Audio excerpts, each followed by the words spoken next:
like me, you might be a little sleepy after watching that Super Bowl. Who expected that? Tommy did, our producer, by the way. Totally called the Bucks to win. And man, you just can't count Tom Brady out. So, but anyhow, I digress. We're here for marketing. So today I want to welcome my very special guest. We have Meredith Kallaher.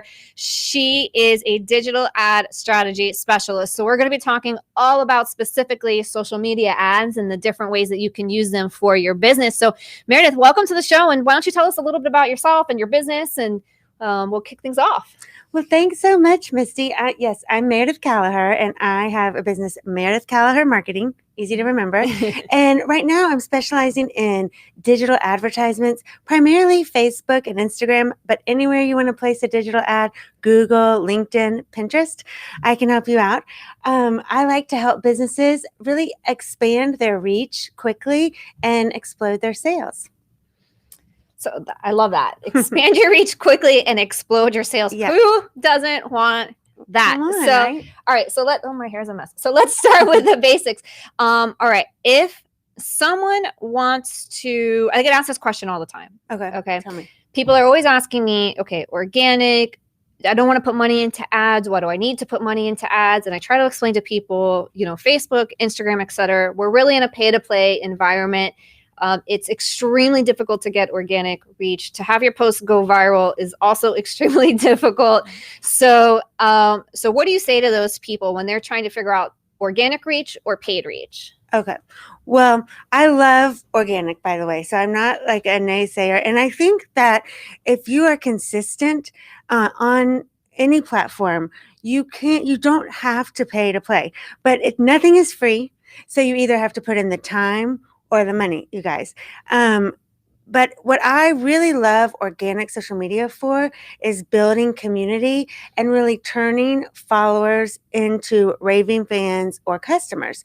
But that build of community, building your know, like, and trust, and I'm really an Instagram girl, but you can do this on any social media platform. It takes time, and you've got to show up consistently so people can trust you. Now, what ads do is the basic thing they can do is to explode your reach, unlike organic can. Meaning, especially with Facebook and Instagram ads, the targeting capabilities are amazing. So you can pay to really find people that you want in your community, get them in your community, and there's different ways to do that. A lot of different ways. Facebook allows us to basically optimize 16 different ways to build our community. And then often you use your organic social to kind of engage the people that you've brought in and turn them into customers. But if you don't want to do organic at all, you can use ads to build your client base, and then you use different things to gain that know, like, and trust. For instance, great customer service or a fabulous product.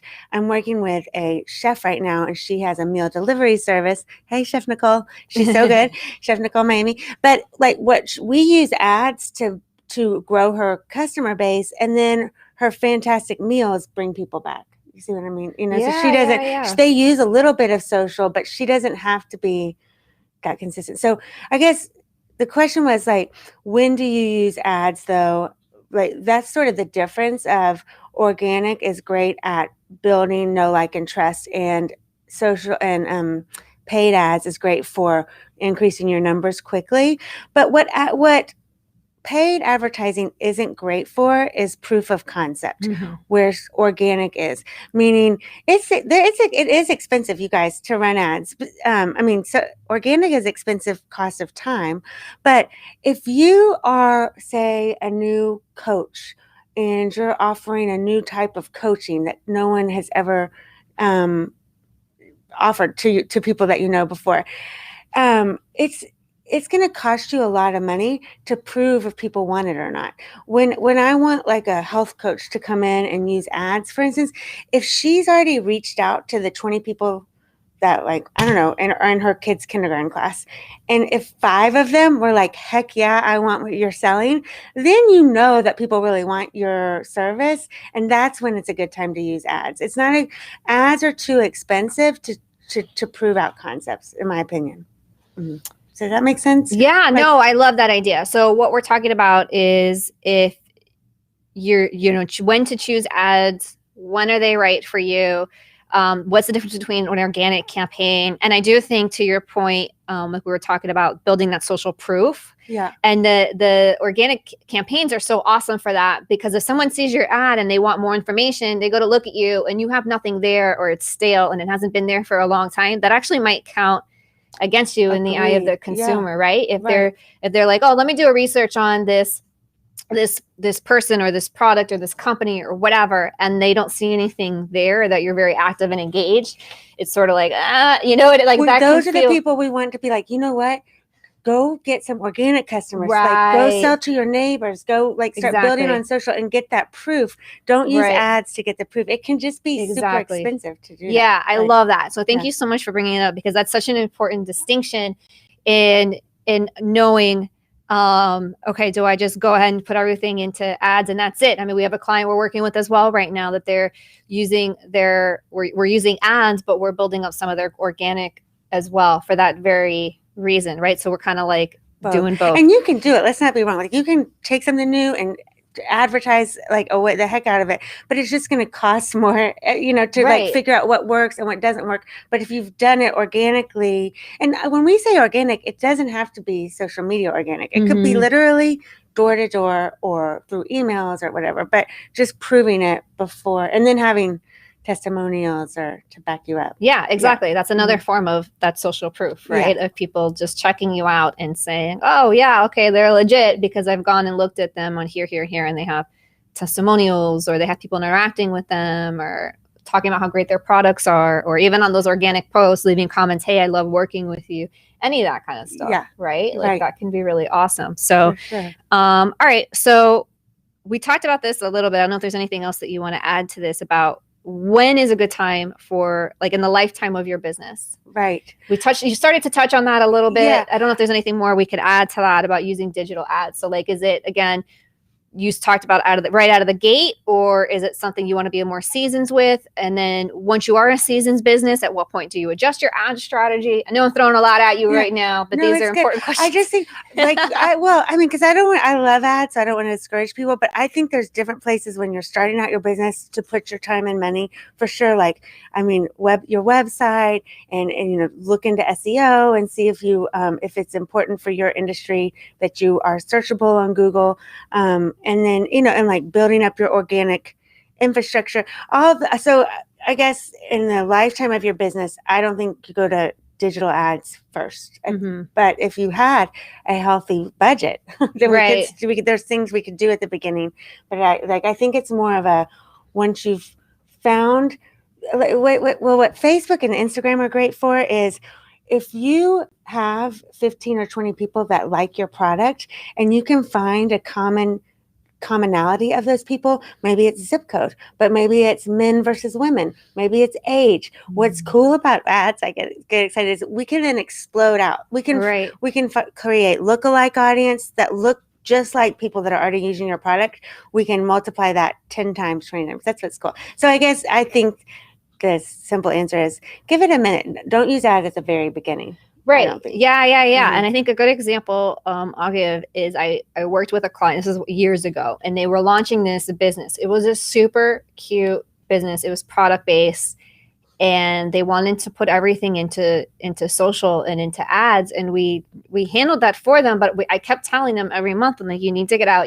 This is when, obviously, way before the pandemic. Get out there, get the product in people's hands. Let's get some photos. Let's get some testimonials. Set up tables at community events, whatever it is to like build that groundwork and do that grassroots. Again, that's a form of organic, but of getting people to know your product, because then they're going to spread the word, and then that helps grow your social media presence. I think, let's talk about that for a second, because it's like your social media presence, people think it's, everything happens only in the digital space, but that's actually not really true, is it? Right. No. Yeah. In fact, I was just thinking about this. We just got a cute dog tag from my new dog, my 12-year-old ordered herself a matching one with the dog. Oh my God, that's so cute. It was cute. And, she's a 4-month-old puppy. But I was so impressed with this I think Anna Kate, my daughter, found it on Etsy, and the Etsy shop maker, she had written a handwritten note. Thanks for which amazing customer service, and don't forget to in the note she wrote, don't forget to tag me on Instagram. Like put with the picture of your dog. Who doesn't want to put a picture of their dog on Instagram, first of all? And then she had a card in there that I could do the QR code scan and go straight to her Instagram and follow, and then post a picture. So this is an example of like we're helping her build her Instagram account, but it was happening outside of the social media platform. Sorry about that. Yeah.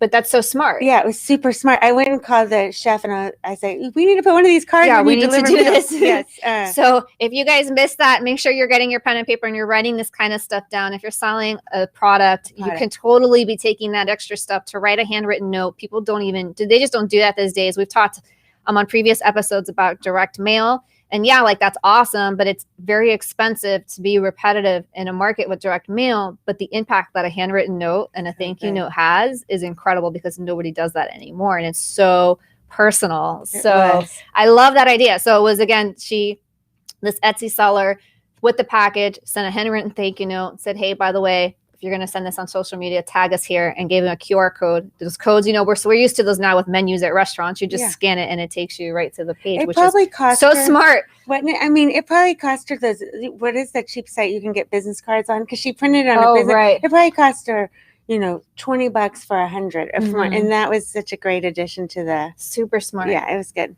Super smart. I love that. Yeah, you can get really creative with those things. All right. So when we're talking about digital ads, this is another question that I hear all the time.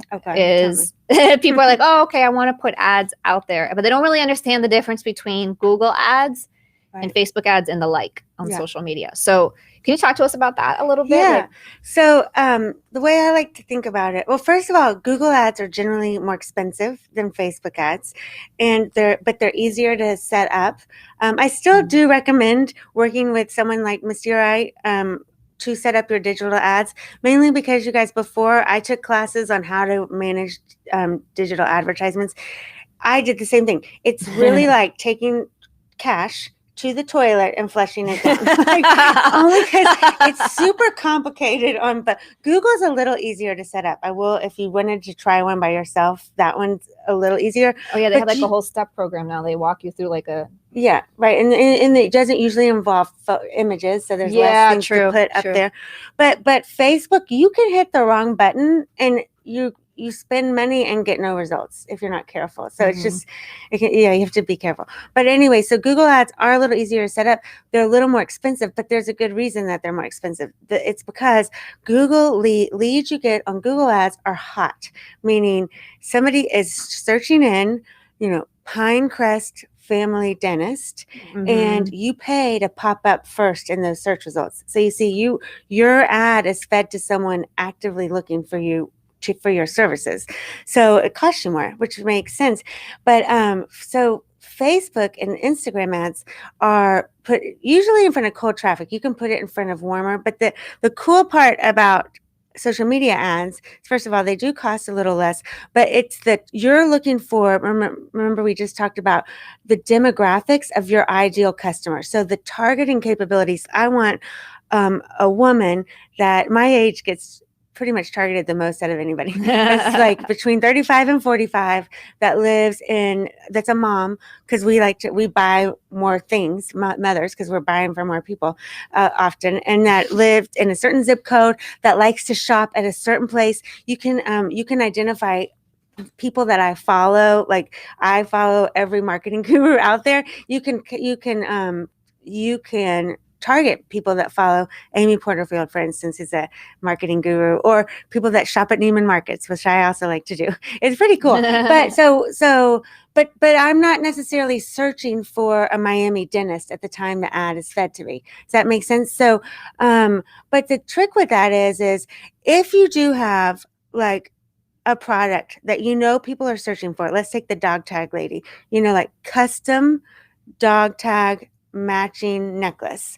If there's a market for that out there, then you could buy a Google ad, and anytime someone typed that in, you could be fed first. But if you are like a newer product that you don't know there's a market for, gold dog tag with diamond match necklace, like Right. you might need to go. Might be cheaper to go to Facebook. Does that answer your question? Yeah, So, yeah, okay. yeah. So Thank Google's you. hot leads more expensive. Right. Facebook's Because less. Google, in other words, people are, like you said, are actively searching for that product or service. Assuming you've optimized your ad correctly to the right keywords, it'll show up depending on how much you bid for the ad. You'll show up closer to the top of the page. So, but those are people that are looking for your product already or your service. And then on social media, what you're doing is really like a game that you're playing based on your current customers, which is why we were talking about the organic earlier. Yeah. Of, okay, let's find that commonality and then let's create an ad set audience that'll target them. Or we can do retargeting ads, meaning if somebody's been to your website, now they're going to see your ads on Facebook. So I was going to mention that part. There's a pretty good argument for doing Google ads and Facebook ads at the same time, because let's say we're at that Miami dentist and she's looking for teeth whitening. Miami, like Pinecrest dentist teeth whitening, and your ad is served to her because you paid the Google ad. And she goes to your website, checks it out, but she's not quite ready to buy. It's going to be $1,000. She's not quite ready to buy.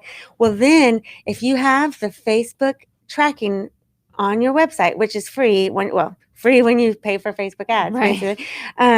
It will tag, like, if say Misty's the searcher, it will tag Misty. She's gone to your website. Then we can feed her a Facebook ad. Hey, Misty, this is why whitening is so great, because she's been tagged. That's that retargeting. That's super cool. And it, so it can basically reduce the cost of, or like just balance out the cost of the Google ad. Like maybe they didn't buy it first, but we're going to remind them on Facebook. Yeah. It's pretty cool. Yeah. And they say that's important because, well, we've talked about this a million times on the show too, that rule of 7, the 7 touches, someone has to see or interact with your service an average of 7 times before they make a purchase. So that's really a good strategy to have there. Yeah. They work so well together to drive leads. All right. So I have a question for you. All right. So we're pretty good at Facebook and Instagram and Twitter and Pinterest ads. But the one thing I haven't been able to sort of, I feel, master is LinkedIn ads. So what's your experience with that? Like what's the deal with LinkedIn ads? So, right. So I didn't mention this part, but right before I started focusing on digital ads for every kind of locally owned business, I had written a course with a business partner here in Miami called Instagram Strategy for Busy Doctors. And we really studied what worked for private practice doctors we taught them how to run an organic Instagram strategy. But as part of that, I really studied marketing for doctors to understand what worked and didn't work for them.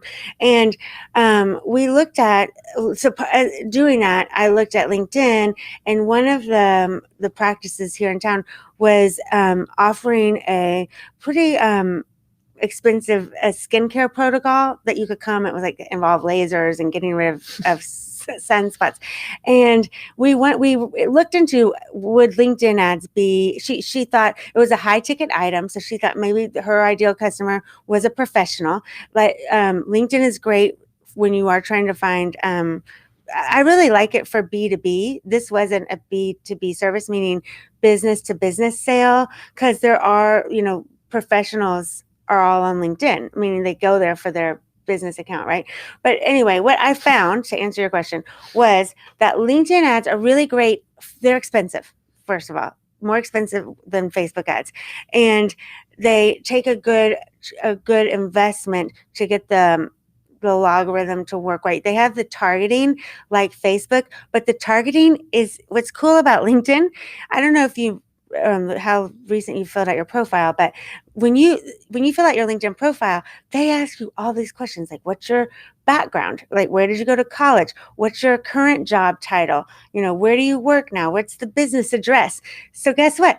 They're not just guessing what your demographics are. They have all those demographics to target. So that you are willingly giving them. That you're willing to. So you can, as a B2B salesperson, you can target like the marketing director of a company that's 500 people or less. So But to get all those great targeting, LinkedIn has you pay. So what a good rule of thumb I found was that it works well for if you're selling a service that's cost more than $5,000, and it doesn't have to be a one-time service. If you have, if you calculate the lifetime value of your customer, say, let's say a therapist. This is an expensive therapist, but let's say she's $500 an hour. I'm just doing this for math. But normally she sees someone 10 times, right? So that means the lifetime value of her patient is $5,000, 500 times 10. Now she might be a good candidate to advertise to get people onto LinkedIn. And the one thing that is cool about LinkedIn, which I started to tell you about earlier, they have, they suggest when you use their advertising platform that they set up basically the whole funnel for you, where on Facebook, often we will suggest that you create a landing page. I know I'm starting to use, but we're talking about marketing here. You'll probably know, like we might ask, let's set up a landing page for the ad. Right. And sometimes that's something you have to create alongside your ad to make the ad work, right? LinkedIn, it's all built in for you. So that's cool. Like there's basically like a lead form. It's called a lead form ad on LinkedIn that they'll say, hey, person trying to sell a $5,000 service, this is great and all, but we think you should give away a freebie in the middle, like a free piece of value. And they provide that structure. That makes sense?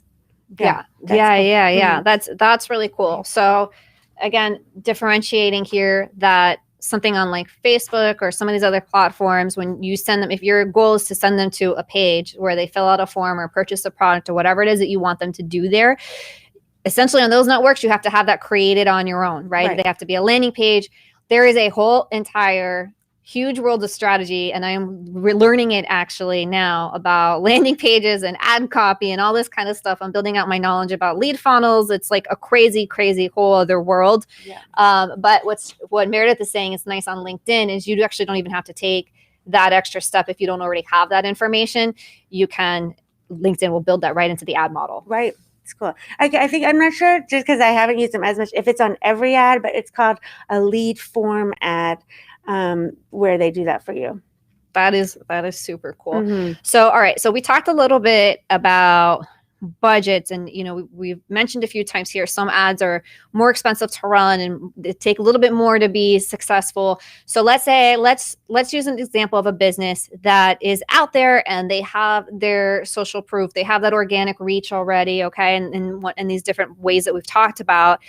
What are your suggested ad budgets? Like just a ballpark, because I know it's actually very customized depending on the market you're trying to reach, selling and what we're not. Right. I think that a good if you can plan for $750 ad spend a month, then you'll be in pretty good shape no matter what you are. We can do it for less. It's going to be tight though.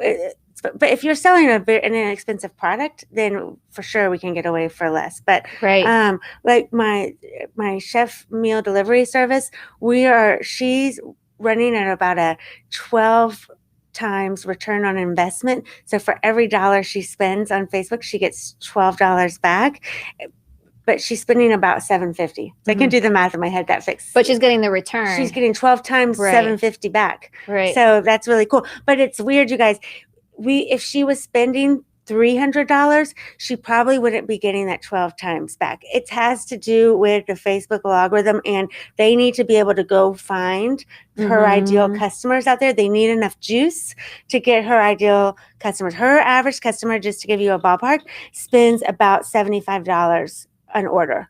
So if your average customer was only having to spend $15 an order, we can maybe bring that ad spend down.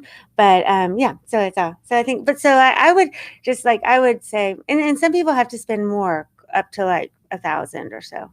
Right. Or less. Yeah. Depending, and again, and it depends on what you're doing. Sometimes it might not be an instant buy, like something from this chef, or they're purchasing a meal or a meal plan or whatever it might be. It might be, I work with some attorneys, and some of what we're doing on there is building awareness for when they do need that that service. For sure. Yeah. Right. And you still like targeted, I think, depending on the practice of the area, the law you're in. But the law field gets really funky because the Florida bar doesn't allow you, like, you can't go, like, let's say somebody has like a car accident and they're in the hospital. Like, you can't go to the hospital and target them. That's totally against, that's against the rules. So it gets a little bit different, I think, in terms of in that kind of way. But the same thing where if somebody was searching for somebody that has something like you and you had the Google ads running, then go to your website. Now they're seeing your stuff on Facebook. It's like you're like cemented top of mind. Mm-hmm. So that's another perk of running ads for sure. Just to give you some more ideas on pricing, I said health coach earlier because I'm working with a newer health coach that's trying to build her audience to nurture. She knows that she needs to talk to her clients for a while before they book her one-on-one service. So we ran an ad campaign where she gave away a detailed PDF, like it was for starting the new year, and like 8 changes you could make in your life to feel better. She was, cool. And it cost her just over $1 an email address. So what was exciting was people gave her, so it cost her money, but they gave her their email address. She gave them that freebie. Everyone, it ended up, it cost her about $1, but now she has about 750 new email addresses that then she'll nurture for free, get them into her organic social, which is really good, and then make the sales there. So that's an example of of different industries, right? And there's so much value to that too, right? Because we talk about, when you're really active on social media, people get crazy. They want all these followers, and if you're an influencer, I guess there's a way to make money from having a bunch of followers. But for the average business, the way you're gonna make money is when people get into your funnel, which means you need to own those contacts, which means you need their email addresses, right? You need them. I mean, do you agree? Totally agree. And the Facebook ads are a pretty cool way of